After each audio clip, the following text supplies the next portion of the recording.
Obrigada por sua participação, Alfredo, no nosso jornal. Nós vamos conversar sobre por que tantas pessoas, principalmente os esquerdistas, têm tanto ódio do governo Bolsonaro. Alfredo, o documentário Democracia em Vertigem acabou de ser indicado ao Oscar, levando ao mundo inteiro essa narrativa esquerdista, mal intencionada, de que a democracia no país está morrendo desde que o PT saiu do poder. O que o senhor acha sobre isso? Bom, em primeiro lugar, parabéns pelo trabalho de vocês. É fundamental que o campo conservador se estruture com ferramentas de comunicação, porque esse vai ser o embate. O embate se dá na comunicação. Primeiro, ele não é um documentário, é um filme, é uma ficção científica, né? E claro que há toda uma manipulação política por trás disso.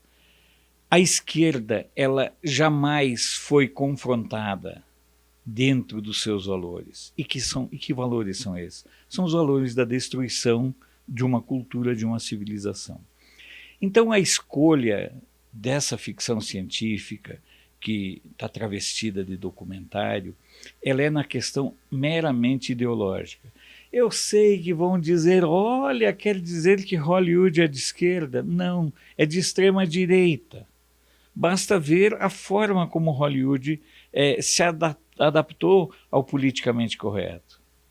Hollywood, na verdade, ela é moldada pelos interesses de quem faz cinema. E o campo das artes, ele é naturalmente e é dominado por esse segmento de esquerda. Negar isso não tem como. Eles tentaram emplacar isso num primeiro momento com o filme do Marighella, que é uma porcaria, e não conseguiu ir adiante. Agora eles estão apostando de novo nesse filme. Eles não vão desistir. O Bolsonaro pode ser reeleito em 22, o Moro pode ser eleito em 26 e em 30, a filha do Bolsonaro pode ser eleita em 36. Não interessa. Enquanto eles não conseguirem derrubar esse projeto de ruptura que o governo Bolsonaro representa, tenha certeza que eles não vão desistir. Porque tem uma coisa muito simples nisso, que a gente precisa prestar extrema atenção. O que está em jogo é que, pela primeira vez, você teve uma ruptura política no Brasil. É a maior ruptura política da história da humanidade. É muito maior do que a eleição do Trump. É muito maior do que a eleição do Johnson na Inglaterra. Não tem nenhum paralelo. Nós somos um dos maiores países onde, depois de 30 e poucos anos de governos sociais-democratas, com vários perfis de esquerda, a sociedade deu um basta. Ninguém acreditava nisso. E é por isso que eles vão continuar esperneando. E vão tentar de todas as formas, em aliança com o Centrão, em aliança com as forças de esquerda, com aliança com as forças do judiciário, eles vão tentar inviabilizar. A guerra ideológica que esse filme representa, que essa ficção científica representa, ela é parte de uma estratégia. A Austrália está ardendo em chamas. E cadê o Papa? Cadê um sínodo sobre a Austrália? Cadê a Greta? Cadê os atores? Então, todo o discurso é ideológico. E no caso desse filme, a opção foi claramente ideológica. Sim, e vemos a extrema esquerda construindo narrativas para o futuro, né, para os nossos filhos, netos, como no caso desse filme Democracia em Vertigem. O que a direita deve fazer nessa guerra cultural? Primeiro é não desistir. Não ter medo de fazer o enfrentamento. Nós temos uma realidade nova. Até 2010, ninguém falava em direita no Brasil. Nada. Ninguém falava. Não existia direita. O pensamento de direita é uma coisa nova dentro do Brasil. Porque nem mesmo os militares, durante os seus governos, tiveram preocupação em formular um pensamento de direita. Abandonaram as universidades. Eu entrei na PUC em 1979. De todos os professores que eu tive dos 4 anos, só um era de direita. O saudoso professor irmão Mainar Long. Os outros todos eram de esquerda. Ou seja, nós temos que fazer esse enfrentamento. E como nós temos que fazer esse enfrentamento? Sendo conservadores.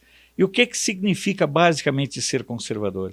É defender os valores nos quais nós acreditamos, é conservar a família, é conservar os valores judaico-cristãos, é conservar o Brasil para os brasileiros, é conservar a dignidade.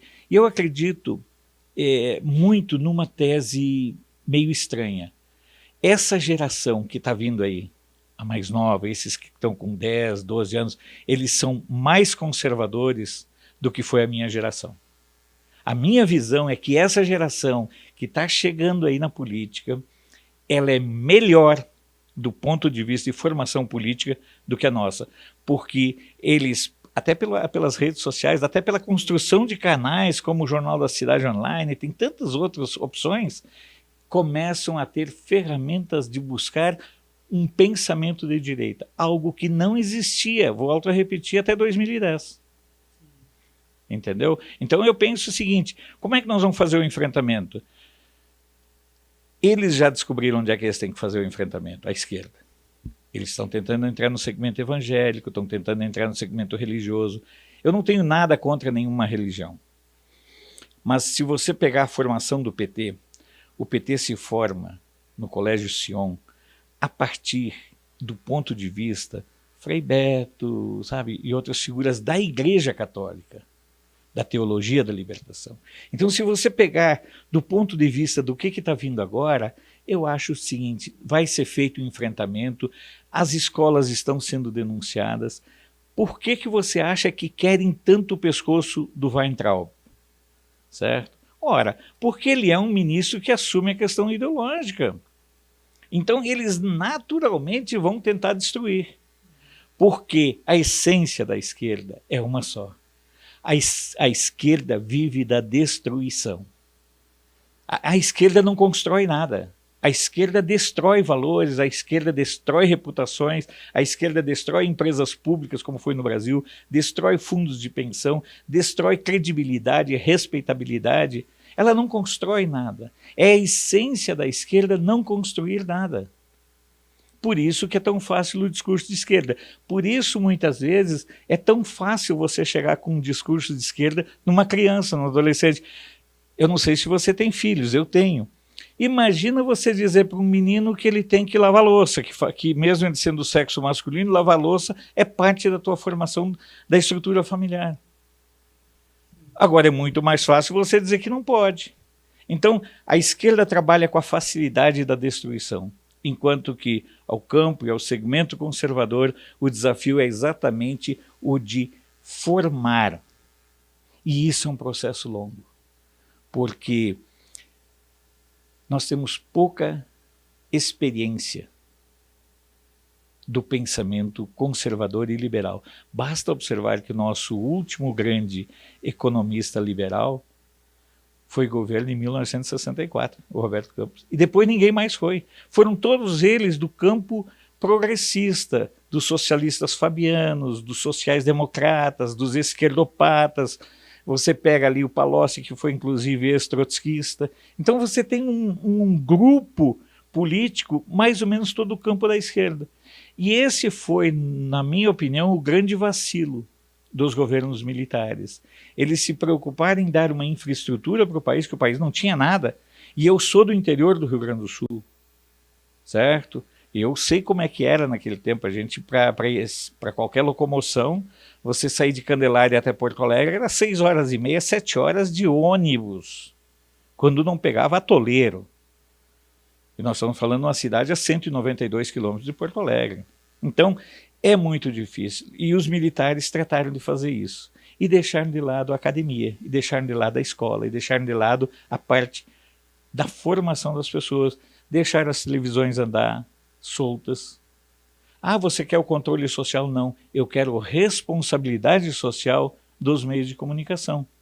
E isso foi sendo deixado de lado e, por consequência, o que aconteceu foi que não teve como prosperar nenhum processo de educação dessas nossas gerações. Por isso eu te digo, eu confio muito que essas gerações novas que estão vindo aí, elas são muito mais qualificadas do que nós.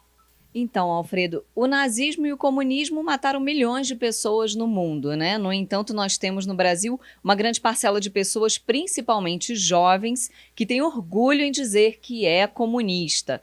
Se o nazismo é proibido, por que o comunismo não deveria ser criminalizado também no Brasil? Como conversar democraticamente com quem quer colocar você em paredão e acertar uma bala na sua cabeça, por exemplo? Olha, pensa numa questão delicada, interessante, importante e fundamental. O Brasil precisa equiparar urgentemente o nazismo ao comunismo, ou o comunismo ao nazismo. Ah, não, mas o comunismo é um sistema econômico. Econômico e matou quantos? Só na China, entre 70 e 100 milhões. Só na China. A fome na Ucrânia, Holodomor. O horror que foi. E aí vem aquela expressão que comunista come criancinha. Porque quando as pessoas morriam, os próprios parentes comiam. Os extermínios de opositores nos regimes da Coreia, de Cuba. Eu acho fantástico quando eu vejo um gay ou uma lésbica, amigos meus, que defendem o Che. Logo o Che que tinha o prazer imenso de matar gays. Certo? Então nós temos que denunciar e desmascarar isso de forma reiterada e sistemática. Eu espero muito, mas muito mesmo, que entre no Supremo, eu não diria nenhum ministro terrivelmente evangélico, eu diria que entrasse lá no Supremo um ministro terrivelmente ético. Já me bastaria que entrasse lá um terrivelmente ético. E aí a gente poderia fomentar essa discussão. Por que no Brasil o comunismo não é equiparado ao nazismo? Se ele é mais assassino do que o nazismo. Quantas pessoas morreram nas mãos do maluco do Hitler? Ah, que pena. Não, que pena não. Foi uma vergonha, foi um momento terrível da humanidade. Como foi terrível a questão do Stalin. Só que a máquina de propaganda da esquerda, ela é perversamente bem estruturada. Sejamos francos, esses caras são fenomenais na arte de dissimular. Ainda hoje os regimes comunistas matam reiteradamente cristãos, matam opositores. Ainda hoje eu vi uma entrevista, um material do Evo Morales, aquela nulidade, aquele estrupício humano, aquele narco-ditador, dizendo que os bolivianos têm que se organizar em milícias. Quando as pessoas pensarem na volta desses bandidos para o poder aqui no Brasil, eles têm que pensar do que nós nos livramos. Então, essa questão de você afastar, ver o nazismo de uma forma simpática, espera aí. Quantas pessoas morreram tentando cruzar o muro de Berlim? Quantas pessoas tiveram suas vidas ceifadas?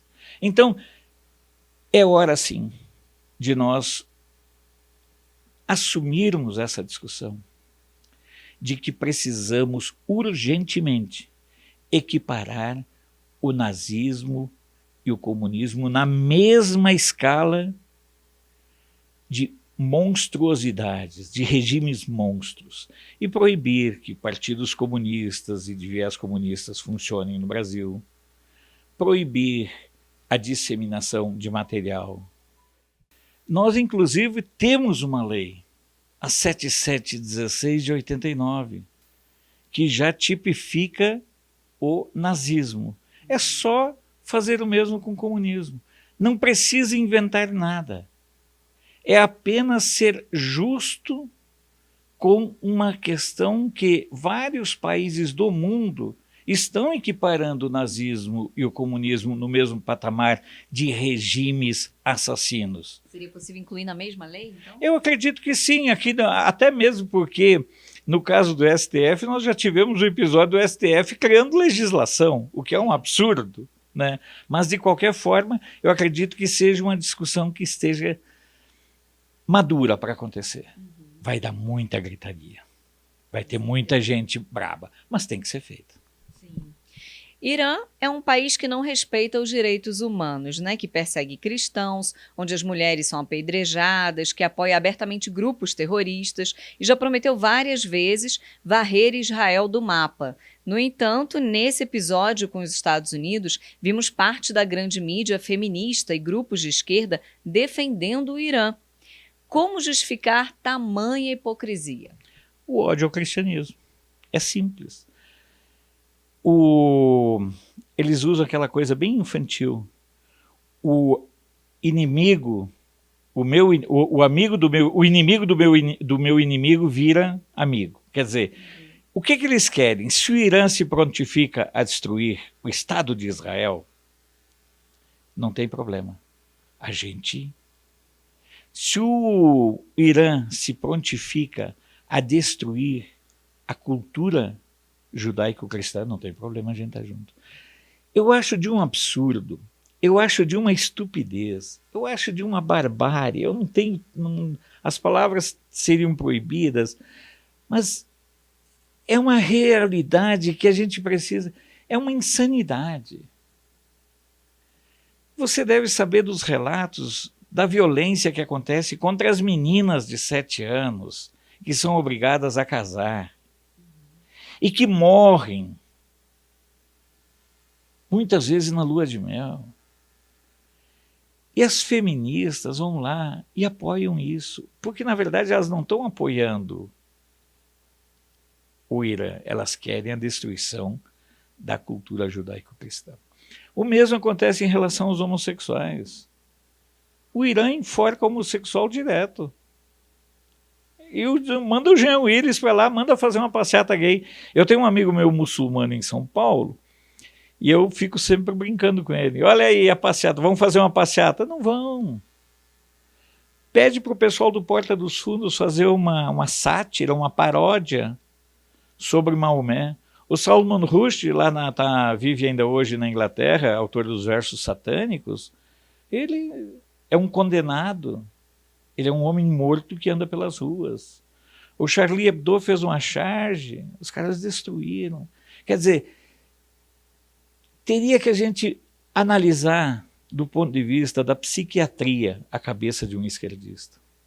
Porque é uma cabeça tão doentia, é uma cabeça tão cheia de contradições, que você não pode discutir a sanidade do que a esquerda pensa e defende, do ponto de vista daquilo que eu acredito, do ponto de vista que a maioria do povo brasileiro acredita. Por quê? Porque eles querem varrer Israel do mapa. Não vão varrer. Não vão varrer jamais. Já levaram tantas surras nas batalhas desde 1949. Às vezes me dá a impressão que tem grupos de árabes que gostam de apanhar. Entram na guerra sabendo que vão perder. Israel não vai ser varrida do mapa. O que precisa a mídia brasileira parar de ser canalha? Houve intensa comemoração no Oriente Médio com a morte de Soleimani. Intensa. Basta observar como está sendo a questão das manifestações lá. Nas últimas manifestações, milhares de iranianos foram mortos a mando de Soleimani. Sem ele, as pessoas estão readquirindo coragem. Eu não acredito, sinceramente, que o regime dos ayatolás caia. Mas eu acredito que, para aquele discurso monolítico, aquele discurso de que morreu um herói nacional, eu li uma entrevista na Deutsche Welle e dizia que as pessoas estavam indo lá para comer. Quem ia no enterro, quem ia no cortejo, tinha alimentação. Parece assim pão com mortadela aqui de nós. Então, eu não vejo mesmo nenhuma possibilidade do Irã conseguir varrer Israel.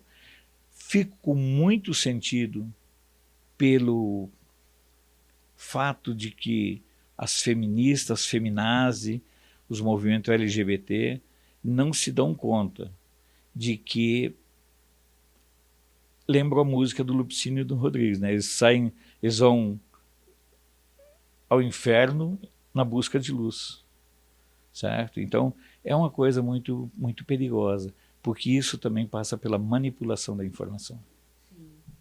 A extrema-esquerda, o centrão fisiológico e parte da grande mídia parecem fazer parte de um só grupo, né? Como até o senhor estava explicando, e com o objetivo claro: destruir a economia, gerar desgastes entre os ministros e derrubar o presidente Bolsonaro. O senhor, acredito, né, acredita nisso também, né? Mas qual é o objetivo disso tudo? Olha, veja bem, é bom sempre fazer um resgate histórico rápido. O Centrão surge no governo do Sarney. Quando eu começo, toma lá da cá, eu era assessor técnico da Constituinte. Aí, para aumentar o mandato, ele foi cedendo ministérios.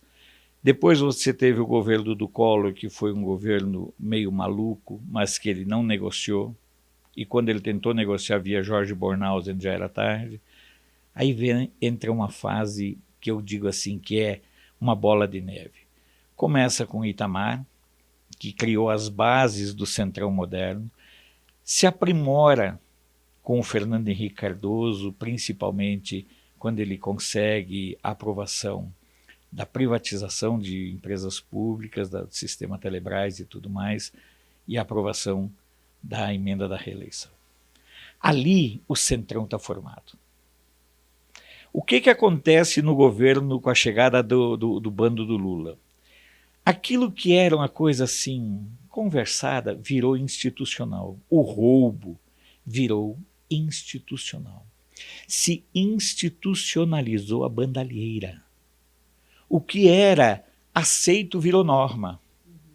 Quanto pior fosse o sujeito, quanto mais ladrão fosse o sujeito, quanto mais inútil ele fosse, desde que ele garantisse votos, mais importante era para manter o poder. Eu lembro que eu fiz uma entrevista com José Genuíno em 2003, 2004, no edifício Varig, que era onde era a sede do PT, quando o PT ainda estava começando a roubar, e ele me disse o seguinte: um dia, quando souberem o que nós pagamos para garantir a governabilidade, nós não seremos perdoados. A sociedade descobriu. E realmente não perdoou, e hoje o PT é sinônimo de corrupção e tudo mais. O Centrão, junto com a oposição, controlam o Congresso Nacional. Eu diria que o Bolsonaro pode contar com algo entre 70 e 90 parlamentares.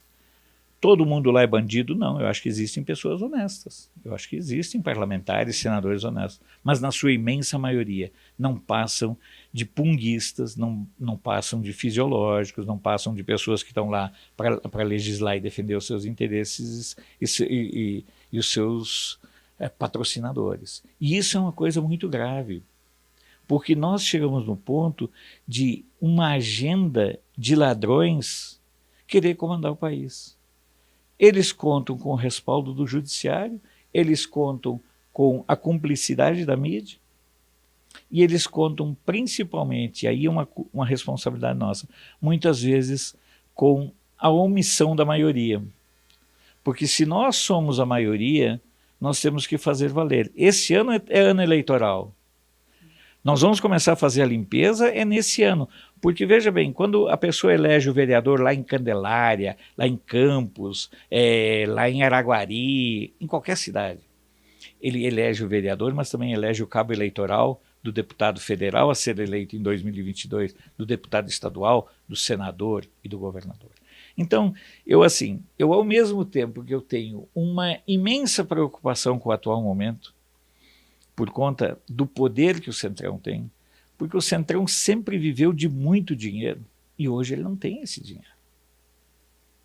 Quando você anda ali no Salão Verde, vocês andam ali, então vocês sabem a angústia desse pessoal. Eles não sabem fazer política sem muito dinheiro. e temos uma pauta muito grande, complicada pela frente. Nós temos uma reforma tributária necessária, nós temos uma reforma fiscal, enfim, nós temos uma reforma um enfrentamento político muito grande. E eu tenho medo, confesso para ti, que mesmo eles sendo criminosos e bandidos, e por isso mesmo eles possam de repente armar alguma coisa para derrubar o presidente Bolsonaro. Não creio que eles tenham coragem. Eles vão continuar fazendo isso, engessando aqui, engessando ali, certo? Aprovando como essa lei do abuso da autoridade, vão continuar fazendo essas barbaridades, o orçamento impositivo, essas coisas que... E, na verdade, muitas vezes as coisas pequenas são potencializadas pela mídia. Então, uma discussão adquire uma repercussão muito grande porque interessa também para a mídia fazer esse enfrentamento. Sim. O assunto está quente e muito esclarecedor, né? Mas essa conversa com o analista político Alfredo Bissoff, nós vamos continuar amanhã. Então, eu peço a vocês que continuem acompanhando a gente na TV Jornal da Cidade Online para mais esclarecimentos e mais polêmicas sobre esse assunto, não é mesmo? Com certeza. Eu acredito o seguinte, está na hora do brasileiro aprender a pensar por sua cabeça. Sim. Certo? E outra coisa, eu, por exemplo, sou gremista, você é flamenguista. Nós podemos discutir futebol, e por que raios nós não podemos discutir política?